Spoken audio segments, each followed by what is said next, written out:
Hello friends, मैं धीरज शर्मा। आप सभी का स्वागत है D1 कोचिंग सेंटर में। आज हम स्टार्ट करने जा रहे हैं चैप्टर क्रिया हिंदी से। तो आज की हमारी क्लास होगी क्रिया, जिसे हम बेसिक से स्टार्ट करेंगे और डिग्री तक समझेंगे। तो आज हम स्टार्ट करेंगे क्रिया। तो सबसे पहले हम देखेंगे कि क्रिया होती क्या चीज है और क्या है। क्रिया वह जिस शब्द समूह के द्वारा किसी कार्य के होने का बोध पाया जाए उसे हम क्रिया कहते हैं। जैसे तो आप जिस शब्द या समूह के द्वारा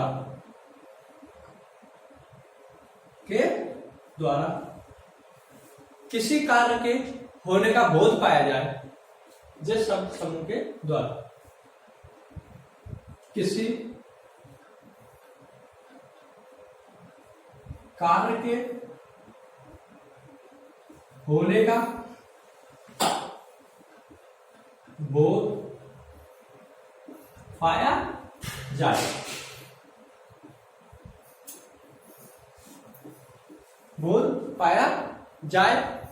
या फिर बोध हो।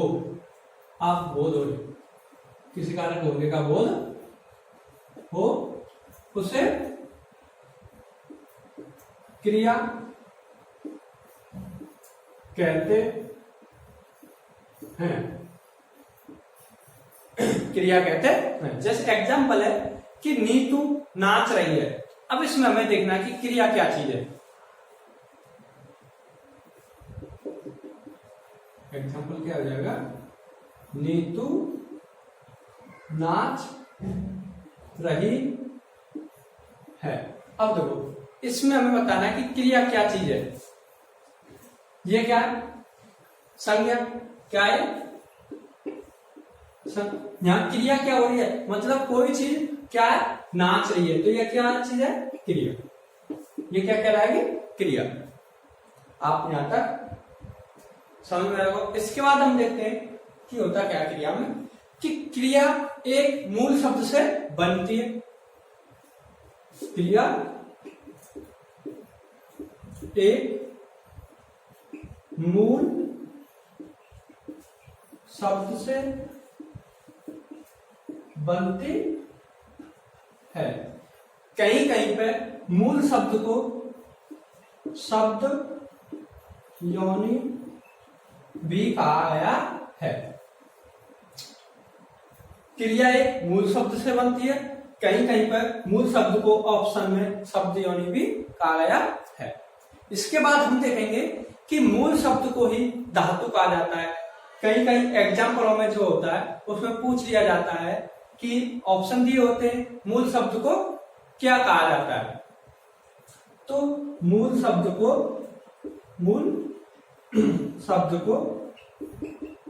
क्या कहा जाता है? धातु। क्या कहा जाता है? धातु। मूल शब्द को धातु कहा जाता है। अब जैसे देखेंगे कि हमारा मूल शब्द क्या है। जैसे हमने किया, क्या है? नाच। ये क्या कहलाएगा? ये धातु। और मूल शब्द को क्या कहा है? धातु। तो ये क्या हुआ? नाच। अब इसके बाद अगर हमें क्या बनाना है, इसकी क्रिया बनानी है, तो हम क्या करते हैं? ये क्या है? नाच। अगर हम नाच को नाचना बना दें, क्या बना दें? नाचना।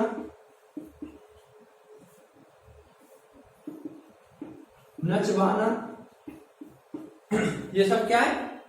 ये क्या है? इसका धातु, और ये इसकी क्रिया। ये क्या हो गया? नाचना, नचवाना, नचाना, ये सब इसका क्या है? धातु है। और धातु की मुख्य क्या है ट्रिक पहचानने की? अगर हमें ये पता लगाना है कि ये चीज हमारी धातु है या नहीं, जिस शब्द में ना लगाने से क्रिया बन जाए उसे धातु कहते हैं। जैसे ये क्या था? धातु। इसके बाद हमने क्या लगाया? ना, तो ये क्या बन गई? क्रिया बनी। जिस शब्द में ना लगाने से क्रिया बन जाए उसे धातु कहा जाता है। जैसे यहां हमने क्या लगाया था ना, तो क्या बनी नचवाना, ये क्रिया हो गई, ये क्या नचाना, ये क्रिया हो गई। तो ट्रिक क्या हो जाएगी, जिस शब्द में ना लगाने से क्रिया बन जाए उसे धातु कहा जाता है।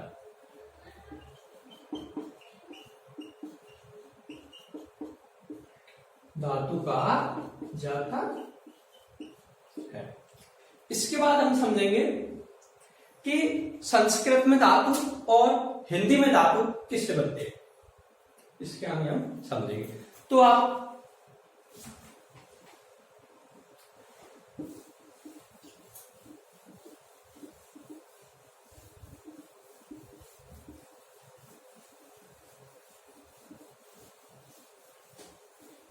यहां तक आई होप कि आपको यहां तक अच्छे से समझ में आया हो। इसके बाद हम देखेंगे कि संस्कृत में जो क्रिया बनती है वो किससे बनती है और हिंदी में जो क्रिया बनती है वो किससे बनती है। तो ये हो गया संस्कृत और हिंदी।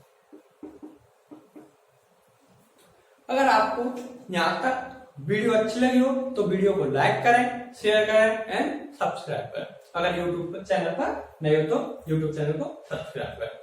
इसके बाद हम देखेंगे कि संस्कृत में जो हमारी क्रिया बनती है वो किससे बनती है और हिंदी में जो क्रिया बनती है वो किससे बनती है। तो जो हमारी संस्कृत में क्रिया बनती है, संस्कृत में क्रिया बनती है वो धातु से बनती है। जो इसका मतलब संस्कृत में जो क्रिया बनती है वो किससे बनती है, धातु से। और हिंदी में जो क्रिया बनती है वो संज्ञा और विशेषण से। मैंने आपको क्या बताया कि संस्कृत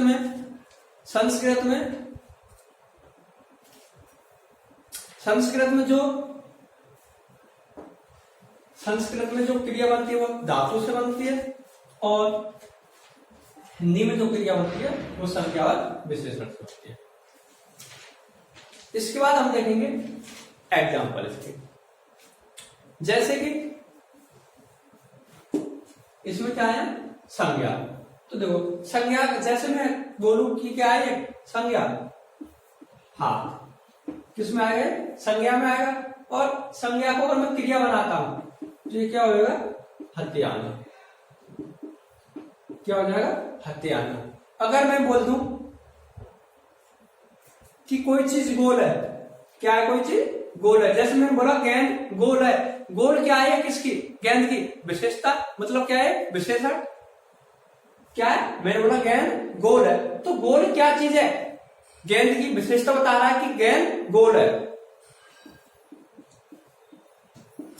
क्या है, गेंद कैसी है, गोल। तो क्या हो जाएगा, इसका संज्ञा बनाएंगे, जब इसका हम क्रिया बनाएंगे तो क्या हो जाएगा, गोलियाना।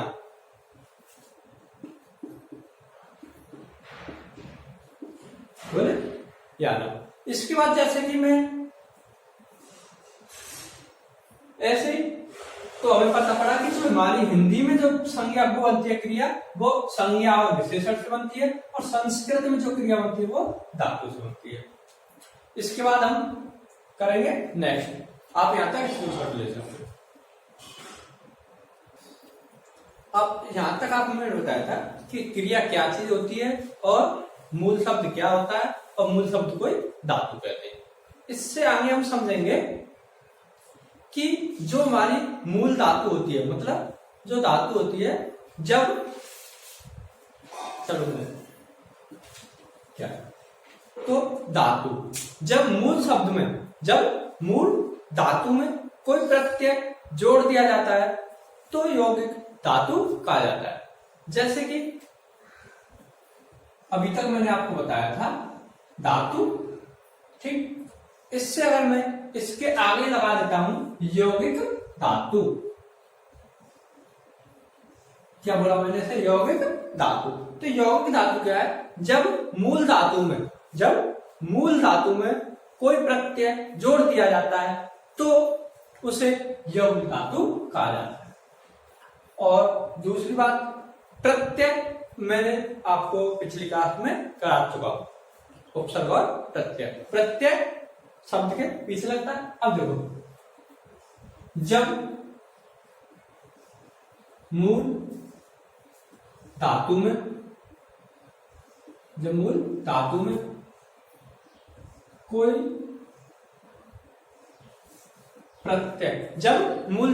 कोई प्रत्यय जोड़ दिया जाए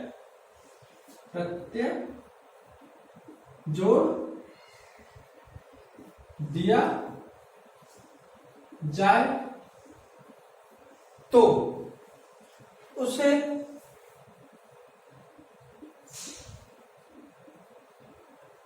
यौगिक धातु कहा जाता है। जब मूल धातु में कोई प्रत्यय जोड़ दिया जाए तो उसे यौगिक धातु कहा जाता है। अब देखो, क्रिया के भेद,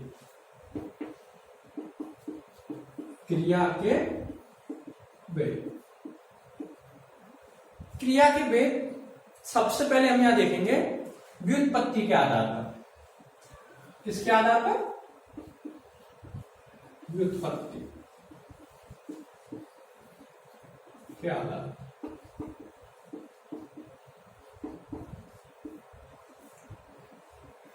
अब व्युत्पत्ति के आधार पर एक क्रिया होती है प्रेरणार्थक क्रिया। कौन सी होती है, प्रेरणार्थक क्रिया। प्रेरणार्थक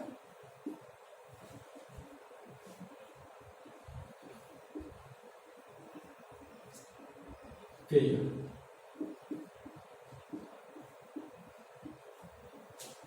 प्रेरणार्थक क्रिया, आप देखो इसका नाम ही, इसमें इसकी परिभाषा छिपी हुई है। प्रेरणार्थक क्रिया क्या है, कर्ता स्वयं कार्य ना करके किसी दूसरे को कार्य करने के लिए प्रेरित करे, उसे प्रेरणार्थक क्रिया कहा जाता है। कर्ता स्वयं कार्य ना करके किसी दूसरे को कार्य करने के लिए प्रेरित करे, उसे प्रेरणार्थक क्रिया कहा जाता है।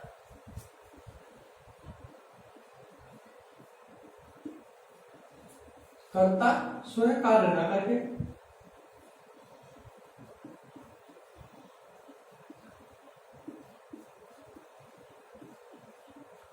किसी दूसरे को कार्य के लिए प्रेरित करे,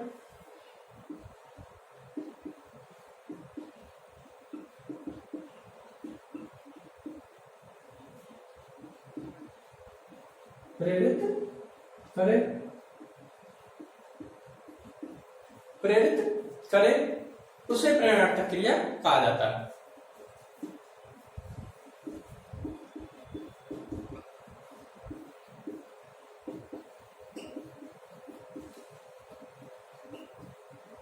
प्रेरणार्थक क्रिया कहा जाता है।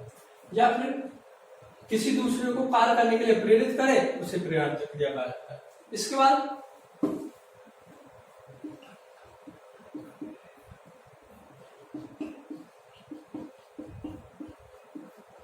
प्रेरणार्थक क्रिया कहा जाता है।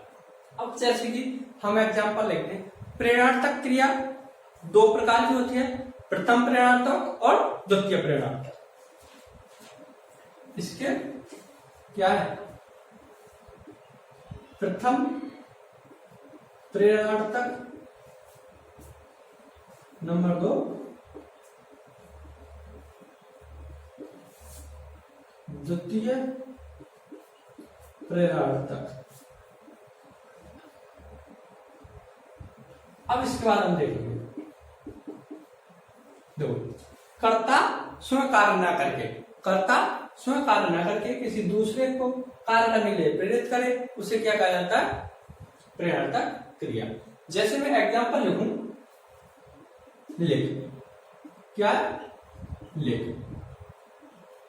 अब देखो, इसको अगर मैं, ये क्या है, एक लेख हो गई, इसको मैं क्या लिख सकता हूं, लिखाना, क्या लिख सकता हूं, या लिखना।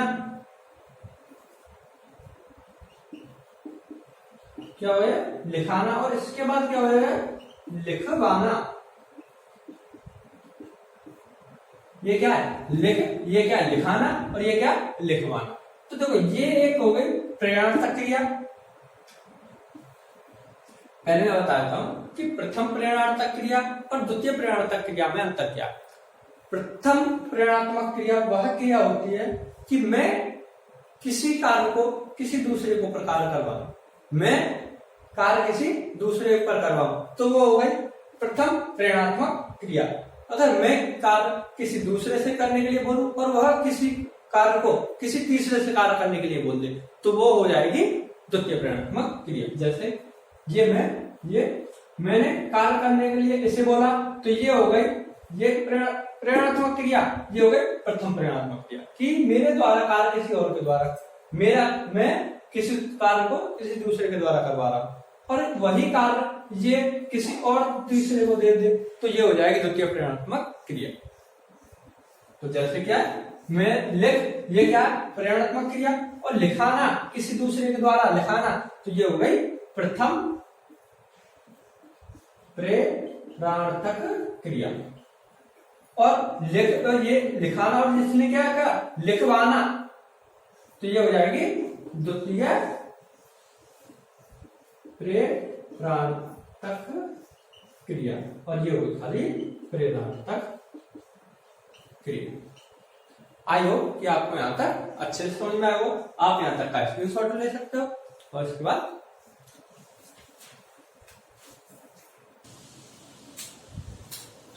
हमने अभी बताया था आपको कि जो व्युत्पत्ति के आधार पर थी प्रेरणात्मक क्रिया, इसके बाद होती है यौगिक क्रिया, और इसके बाद होती है नाम धातु क्रिया।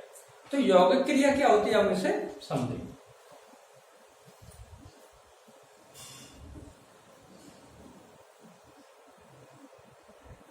यौगिक क्रिया, एक होता है यौगिक धातु और एक होती है यौगिक क्रिया। यौगिक धातु आपको याद होगा, जब मूल धातु में किसी प्रत्यय को जोड़कर कोई क्रिया बनाते हैं तो यौगिक क्रिया होती है। मतलब यौगिक का मतलब होता है कहीं ना कहीं किसी के साथ में संबंध बनाना। तो देखो यौगिक क्रिया कौन कौन सी होती है, जो चलना फिरना, ये क्या है, यौगिक क्रिया। खाना पीना क्या है, चलना क्या है, यौगिक क्रिया। खाना पीना, दौड़ना, उठना, बैठना, ये सब क्या कहलाएंगे, ये सब यौगिक क्रिया। जैसे एग्जांपल की बात करें, ये चलना फिरना, खाना पीना,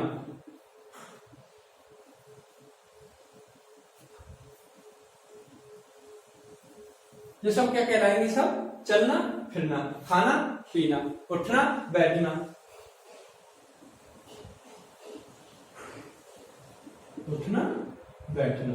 ये सब ये क्या है, ये यौगिक क्रिया है, क्योंकि इनके साथ चलना तो फिरना, ये सब क्या है, मैंने बताया था यौगिक शब्द जो होता है इसका संबंध है कि कहीं ना कहीं ये किसी के साथ पार्टिसिपेट किया हुआ है।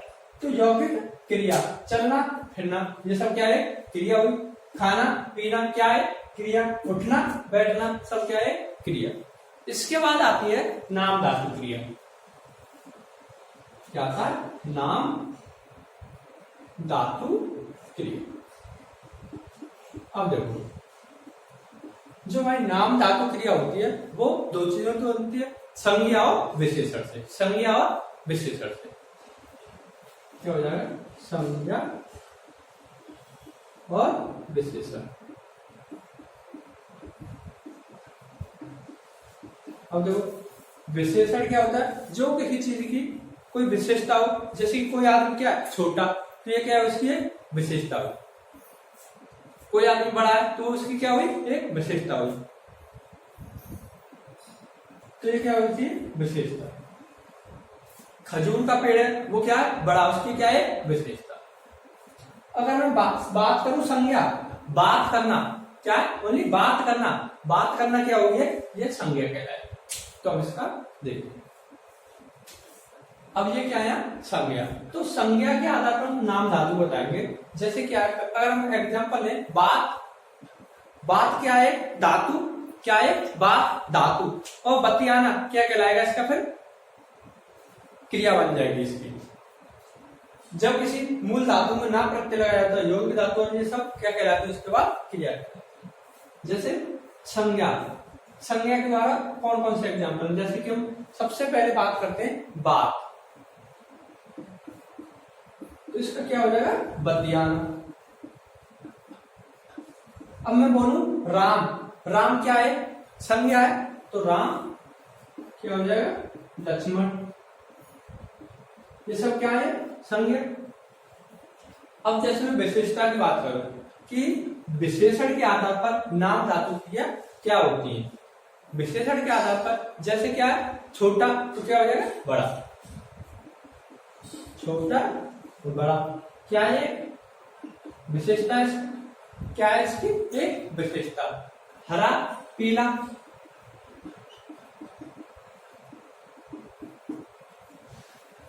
लाल सफेद काला, ये क्या है विशेषता। 2 3,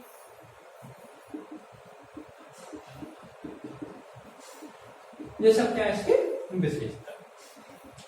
तो जो तक हमने पढ़ा था ये था व्युत्पत्ति के आधार पर क्रिया। इसके बाद होती है कि रचना के आधार पर, तो आप यहां तक किसके ले सकते। इसके बाद अब चलेगा रचना के आधार पर।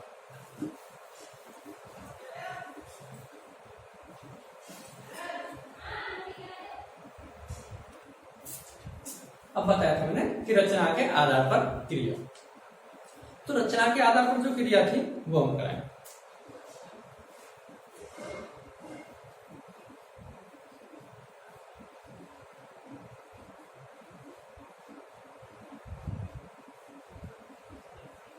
रचना के आधार, तो रचना के आधार पर जो क्रिया थी वो थी अकर्मक क्रिया और सकर्मक क्रिया। जिस वाक्य में कर्म की आवश्यकता होती है उसे सकर्मक क्रिया कहा जाता है। रचना के आधार पर क्रिया थी अकर्मक क्रिया और सकर्मक क्रिया।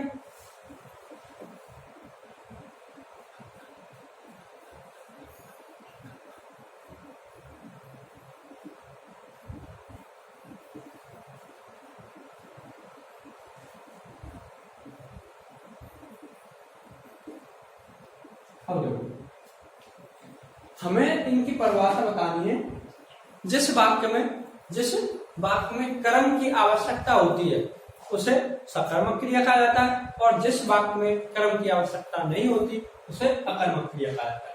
आप यहां से पता लगा सकते हो आ और साथ सकते हो आप कि साथ, और आ जब कोई चीज सभ्य और सभ्य एक विलोम होता है, तो जब यहाँ सा का मतलब साथ तो मतलब साथ नहीं है, तो क्या होगा जिस वाक्य में आप लिख सकते हो जिस वाक्य में कर्म की आवश्यकता होती है उसे सकर्मक क्रिया कहा जाता है, और जिस वाक्य में कर्म की आवश्यकता नहीं होती उसे अकर्मक क्रिया कहा जाता है। एग्जाम्पल देखते हैं।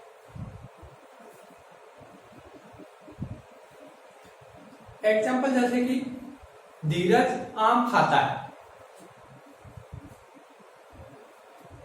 क्या है धीरज आम खाता है।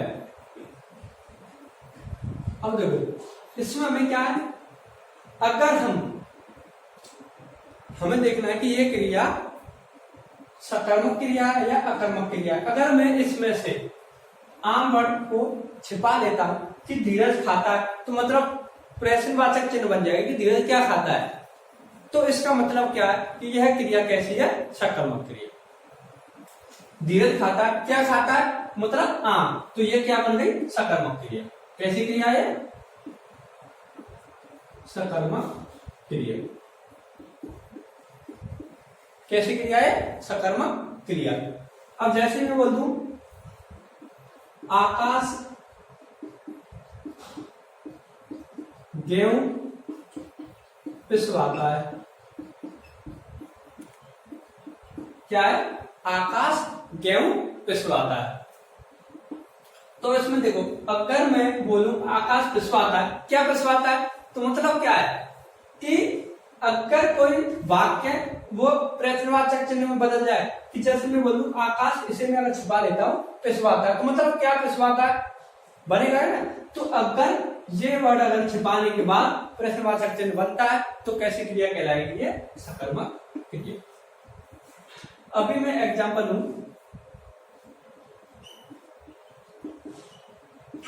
प्रियंका नाचती है। क्या है? प्रियंका नाचती है। तो इसमें क्या है, हमें इसमें आवश्यकता नहीं पड़ रही कि प्रियंका नाचती है। अब अगर मैं इसमें से किसी वर्ड, अब है ही नहीं कोई वर्ड, ये क्या कहलाएगी? ये कैसी क्रिया? अकर्मक क्रिया। कैसी क्रिया है? अकर्मक क्रिया। अब इसमें कोई प्रश्नवाचक चिन्ह बनाने वाला तो वाक्य है ही नहीं कि मैं इसमें प्रश्नवाचक चिन्ह बना, प्रियंका नाचती है तो मतलब नाचती है। क्या हो जाएगी? ये कैसी क्रिया हो जाएगी? अकर्मक क्रिया। क्या है? अकर्मक क्रिया। दूसरे एग्जांपल में बात करूं, रमेश नहाता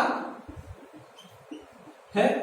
रमेश नहाता है तो मतलब नहाता है। ये अब इसमें अभी ऐसा कोई वाक्य नहीं कि जब मैं इसमें इंटरव्यू बना दूं तो ये क्या कहलाएगा? अकर्मक क्रिया। ये क्या कहलाएंगे दोनों? अकर्मक क्रिया। आप यहां तक का स्क्रीनशॉट ले सकते हो। अब इसके बाद एक होती है पूर्वकालिक क्रिया। क्या होती है? पूर्वकालिक क्रिया।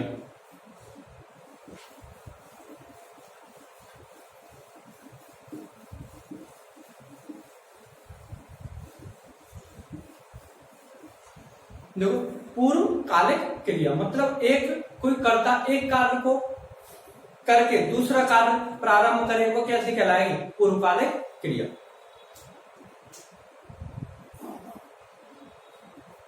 पूर्वकालिक क्रिया। तो देखो, पूर्वकालिक क्रिया मतलब, पूर्व का मतलब पहले, जब करता एक कार्य को करके दूसरा कार्य करे उसे पूर्वकालिक क्रिया कहा जाता है।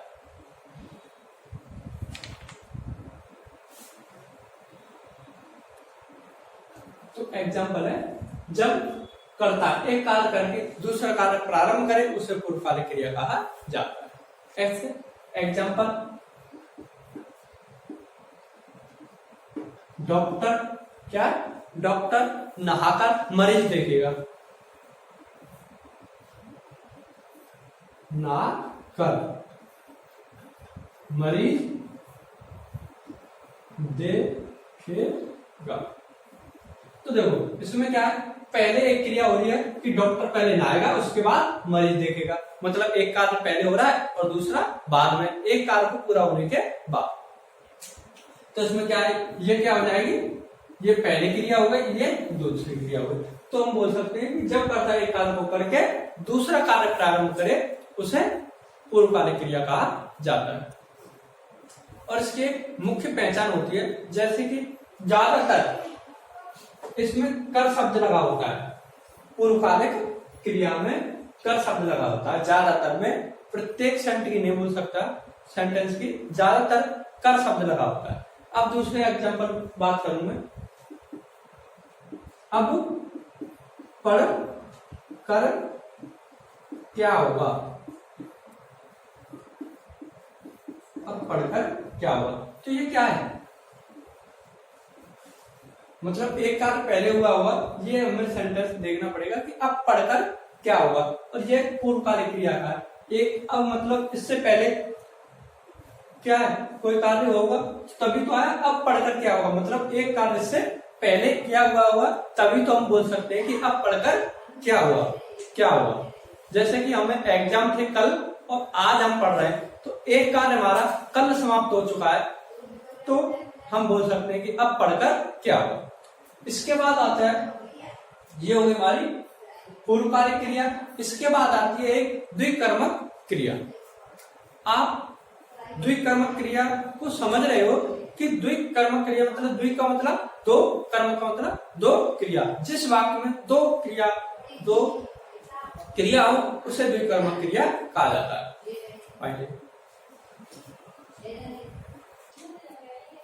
तो हमारी जो क्रिया होती है उसमें मुख्य ये और दो होते हैं, एक होता है द्विकर्मक क्रिया, एक होती है सहायक क्रिया, जो हमारे एग्जाम में आते हैं। ये हमारे मोस्ट इम्पोर्टेंट है। जितनी मैंने क्रिया कराई है इन्हीं से ज्यादातर आपकी क्रिया में आता है। ये दो क्रिया और है। देखो, द्विकर्मक क्रिया मतलब जिस वाक्य में द्वि का मतलब दो, जिस वाक्य में दो कर्म हो उसे द्विकर्मक क्रिया कहा जाता है। आती है उसके बाद और ये होती है सहायक। चलो पहले से बताते हैं। द्विकर्मक क्रिया समझ में आएगा। जिस वाक्य में दो कर्म होते हैं उसे द्विकर्मक क्रिया कहा जाता है। जैसे कि राजा ने ब्राह्मण को दान दिया। क्या एग्जाम्पल? राजा ने, 1 मिनट, राजा ने क्या ब्राह्मण को दान दिया।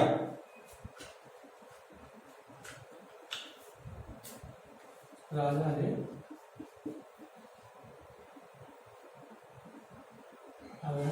ब्राह्मण को दान दिया। जिस वाक्य में दो कर्म होते हैं उसे द्विकर्मक क्रिया कहा जाता है। अब देखो, राजा ने दान, ब्राह्मण को दान दिया। इसमें कर्म क्या है? एक तो हुआ दान और एक हुआ ब्राह्मण को। मतलब दान दिया तो किसको दिया?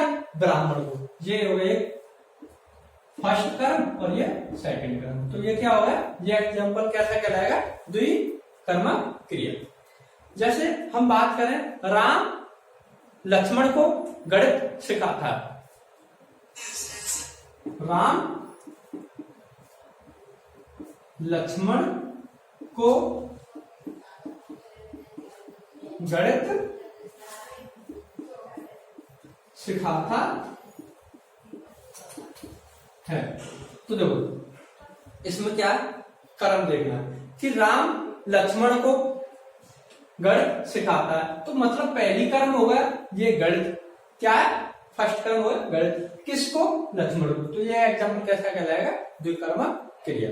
जैसे हम एक और एग्जाम्पल की बात करें, मालिक नौकर को पैसे देता है। मालिक नौकर को पैसे देता है। तो इसमें क्या है? दो कर्म है। एक तो पैसे, मालिक क्या दे रहा है? पैसे। तो पैसे क्या कहलाएगा? एक कर्म कहलाएगा। दूसरा किसको दे रहा है? नौकर को। तो मतलब ये क्या कहलाएगा? कर्म। इसके बाद आती है सहायक क्रिया। क्या आती है? सहायक क्रिया। क्रिया को, इसकी परिभाषा क्या है? क्रिया को पूरा करने में, क्रिया को पूरा करने में जो सहायक होती है उसे सहायक क्रिया कहा जाता है। क्रिया को पूरा करने में जो सहायक होती है उसे सहायक क्रिया कहा जाता है। एग्जाम्पल, राम आम खाता है। तो इसमें हमें देखना है कि सहायक क्रिया क्या है।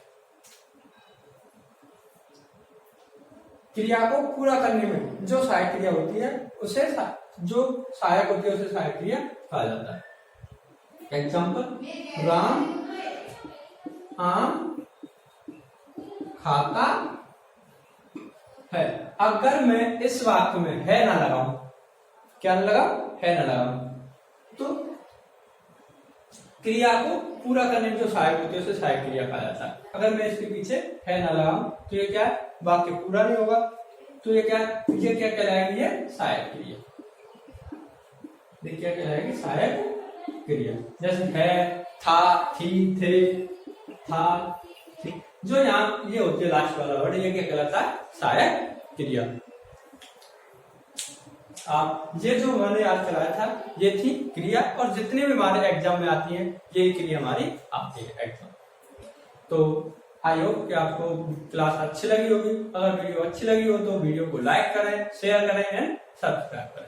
अगर यूट्यूब चैनल पर नए हो तो सब्सक्राइब करना ना भूलें।